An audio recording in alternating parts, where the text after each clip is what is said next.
Over 100 people are dead and many more are missing after catastrophic flooding swept through Texas. Heavy rain poured over parts of central Texas, dumping more than a month's worth of rain in some places. Here's what we know about how the disaster unfolded. The devastating floods that have torn through central Texas.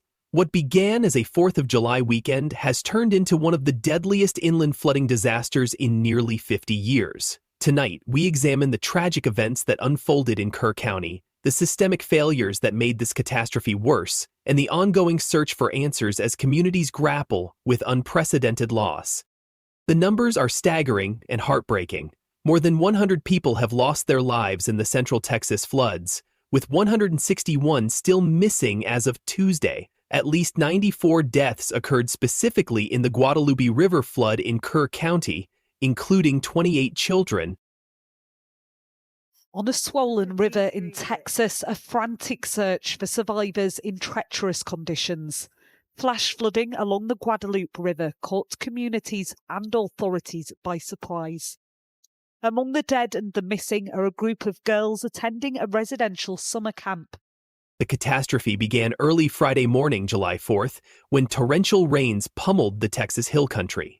In just 3 to 6 hours, between 255 and 300 millimeters of rain fell, equivalent to more than 4 months of typical rainfall. To put this in perspective, that's 100 billion gallons of water, more than what flows over Niagara Falls in an entire day. The Guadalupe River, normally a gentle stream, rose 8 meters in just 90 minutes. Its flow exploded from 2.7 cubic meters per second to devastating flood levels.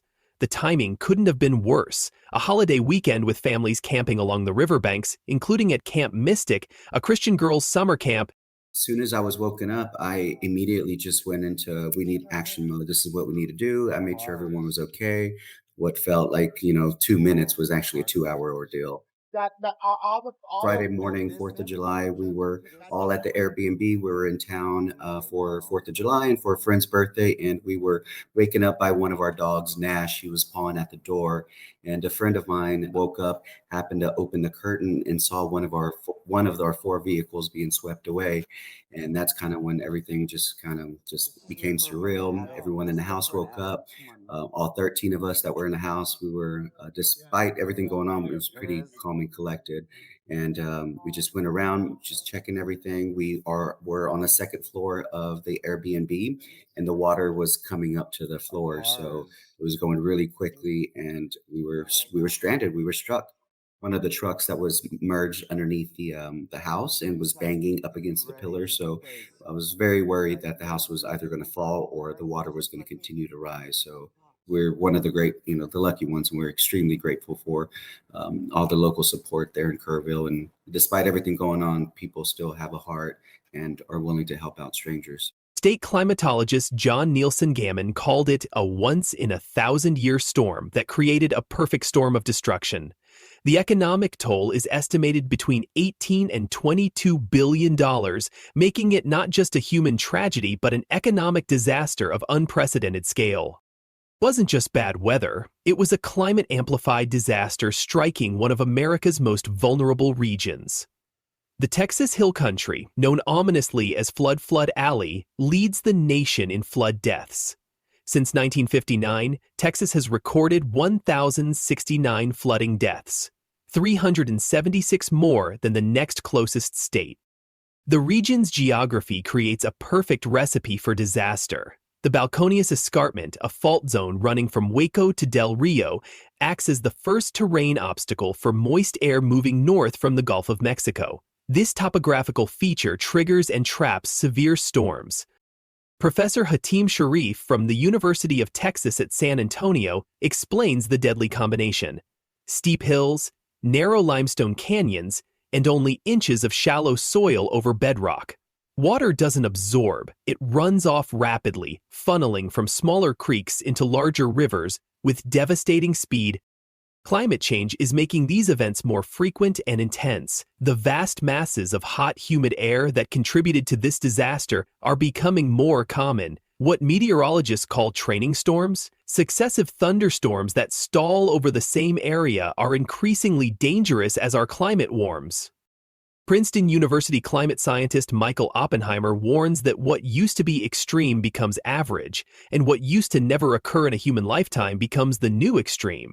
The National Oceanic and Atmospheric Administration's Climate Extreme Index shows extreme weather is now 58% higher than in the 1980s. Tonight, we're learning that this tragedy was made worse by systematic failures in our disaster preparedness systems. New analysis by First Street, a climate risk modeling company, reveals that FEMA's flood maps dramatically underestimated the risk in Kerr County. While FEMA identified just 2,560 homes at risk in the area, First Street's more comprehensive analysis found over 4,500 homes were actually in danger, nearly double FEMA's estimate. This isn't just a numbers game, it's a matter of life and death.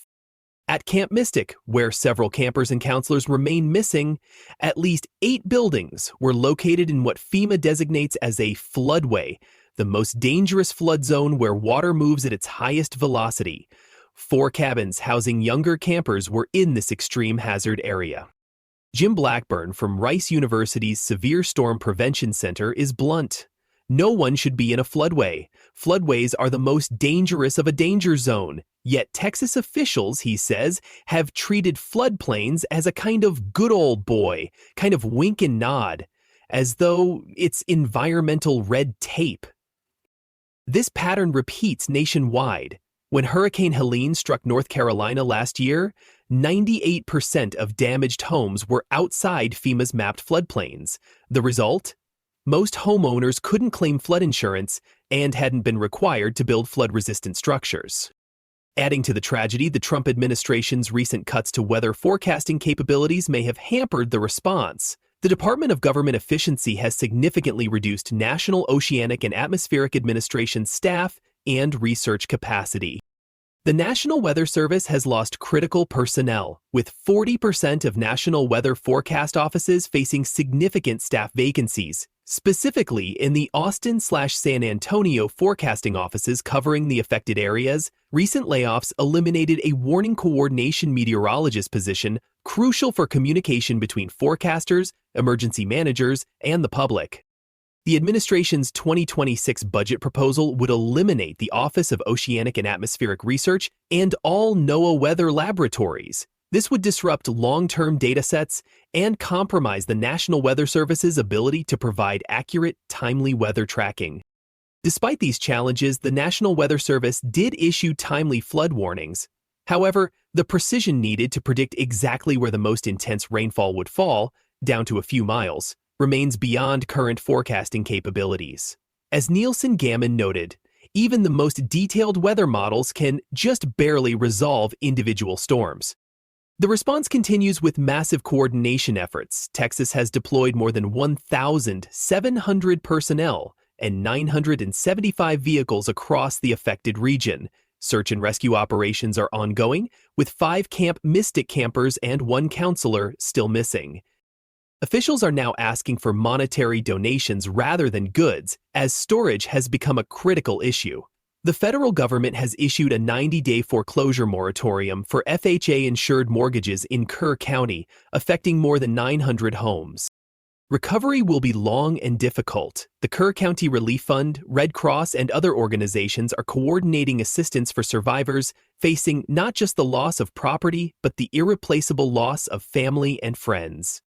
This Texas tragedy serves as a stark reminder that extreme weather is our new reality. As climate change accelerates, communities nationwide must confront the uncomfortable truth that yesterday's rare disasters are becoming today's recurring nightmares. The question isn't whether similar events will happen again, but where and when. The time for preparation is now, before the next storm arrives. We'll continue following this story as the search for the missing continues and communities begin the long process of rebuilding. For updates on relief efforts and ways to help, visit our website. Thank you for joining us tonight. Stay safe and we'll see you tomorrow.